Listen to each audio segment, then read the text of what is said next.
আপোনালোকে এইমছত চিকিৎসা কৰিছে নেকি বা চিকিৎসা কৰিম বুলি ভাবি আছে নেকি? তেন্তে আজি চাওক, এই ভিডিঅ'টো মই লৈ আনিছোঁ এইমছৰ বিষয়ে। আজি মই ডিছকাশ্যন কৰিম। এই চাংচাৰিত অৱস্থিত এইমছখনত চিকিৎসা ঠিকমতে হয়নে, ইয়াৰে চিকিৎসা কেনেকুৱা ধৰণৰ চিকিৎসা চলে, আপোনালোকক আজিৰ ভিডিঅ'টো মই গোটেইখিনি দেখুৱাম। গতিকে চাই থাকিব মোৰ ভিডিঅ'টো শেষলৈকে, আৰু পাৰিলে শ্বেয়াৰ কৰি দিব যাতে সকলো মানুহে গম পায়। নমস্কাৰ গাইজ, মই মোৰ ইউটিউব চেনেল নিউড্ৰিম ব্লগলৈ আপোনালোকক স্বাগতম জনাইছোঁ। আপোনালোকে গমেই পায়, এই নৰ্থ গুৱাহাটী চাংচাৰিত এখন এইমছ, সৰ্ববৃহৎ ভাৰতৰ এখন চিকিৎসা প্ৰতিষ্ঠান এইমছ স্থাপিত হৈছে, আৰু ইয়াতে চিকিৎসা বৰ্তমান আৰম্ভ হৈ চলি আছে। বৰ্তমান আপোনালোকে এই এইমছখনত প্ৰথমে আহিব লাগিলে আপোনালোকে প্ৰথমে 9টা-10টাৰ ভিতৰতে আহক ৰাতিপুৱা। মানে অকণমান দেৰি হোৱাৰ লগে লগে ৰেজিষ্ট্ৰেশ্যন ফুল হয় বুলি কয় তেওঁলোকে। মানে কি ডক্টৰ কম আছে, পেচেণ্ট বহুত, মানে বহুত নহয়, মানে ধেৰ পেচেণ্ট একেবাৰে ফিল আপ হৈ যায়। আপোনালোকে মানে দেৰিকৈ আহিলে লাভ নহ'ব, মানে ঘূৰি যাব লাগিব। আৰু প্ৰথমতে আপোনালোকে দেখুৱাৰ আগতে আপোনালোকে এই 30 টকীয়া কাৰ্ডটো, এবছৰ ফ্ৰী হোৱা এই 30 টকীয়া কাৰ্ডটো বনাব লাগিব। আৰু লগতে আভা এপ আছে, এইবিলাকৰ জৰিয়তে আপোনালোকে ডক্টৰৰ এপইণ্টমেণ্ট ল'ব পাৰিব। আপোনালোকে কোনটো বিভাগত যায় সেইমতে আপোনালোকক তেওঁলোকে পঠাই দিব। এই এইমছখন গোটেইখিনি সম্পূৰ্ণ নহ'লেও প্ৰাইভেট বিল্ডিং হৈ গৈছে, বহুখিনি বিল্ডিং হোৱা দেখা গৈছে।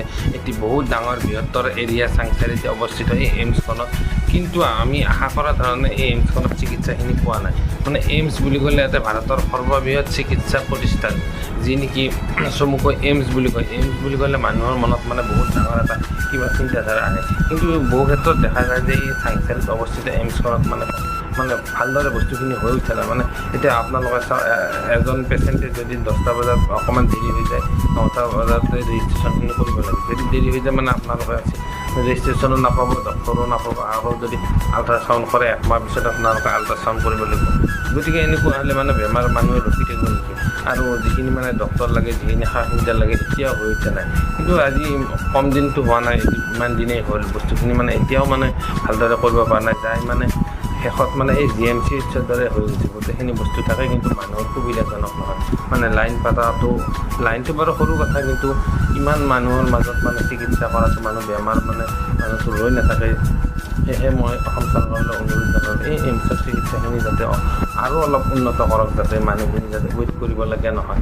কাৰণ আপোনালোকে বাৰু এইমছখনত যদি চিকিৎসা কৰিব আহিছে, কেনেকুৱা পালে চিকিৎসা, আপোনালোকে কমেণ্ট কৰি জনাবচোন, ভাল পালে নে বেয়া পালে। মই কিন্তু গৈছিলোঁ, অকণমান ৱেইট কৰিব লগা হৈছে, কিন্তু ভালেই পাইছোঁ মই। কিন্তু আপোনালোকে কেনেকুৱা পাইছে মোক কমেণ্ট কৰি জনাব, যাতে সকলো কথাখিনি গম পায়। এয়া মই এইমছখনৰ আৰম্ভণিতে OPD সেৱাৰ মানে ভিতৰখিনি দেখুৱাব চেষ্টা কৰিছোঁ। এইফালে গোটেই চাওক, মানুহে মানে এইবিলাক চব ৰেজিষ্ট্ৰেশ্যন কাউণ্টাৰবিলাকত বিভিন্ন বেমাৰৰ ৰেজিষ্ট্ৰেশ্যন কৰা হয়, কাৰ্ডখন বনাই দিয়া হয়। এখন কাৰ্ড 30 টকাত 1 বছৰৰ ফ্ৰী। আপোনালোকে ডক্টৰ যেতিয়া আহে তেতিয়া ডক্টৰক দেখাব পাৰিব। এইবিলাক চাওক, এইবিলাকত লাইন পাতিব লাগিব আপোনালোকে আহিলে।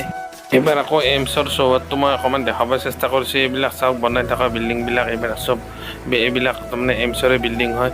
যিমান বিল্ডিং বনাইছে মানে দেখিলে আচৰিত হ'ব এটা বৃহত্তৰ এৰিয়াত। কিন্তু ইমানখিনি বনালেও মানে বহুতখিনি চিকিৎসাৰ ক্ষেত্ৰত কমি থকা যেন অনুভৱ হয় মোৰ। আপোনালোকে কেনেকুৱা পাইছে বাৰু কমেণ্ট কৰি জনাবচোন। এই হ'ল এইবিলাক নিৰ্মীয়মান বিল্ডিং, আৰু বনাই আছে, বহুতখিনি বিল্ডিং হ'ব। শেষত কিজানি বহুতখিনি ভাল হ'ব চাগে, কিন্তু এতিয়ালৈ যিখিনি মানে দৰকাৰী সেইখিনি এতিয়ালৈ হৈ উঠা নাই। ভিডিঅ'টি যদি আপোনালোকৰ ভাল লাগিছে তেন্তে অকণমান শ্বেয়াৰ কৰি দিব, যাতে এইমছত চিকিৎসা কৰিব অহা সকলো ব্যক্তিয়ে যাতে গম পায় এইমছৰ মানে সুবিধা অসুবিধাখিনি। গতিকে আজিলৈ ভিডিঅ'টো মই ইমানতে সমাপ্ত কৰিছোঁ। চাই থাকিব মোৰ পৰৱৰ্তী ভিডিঅ'। গতিকে আজিলৈ পায়।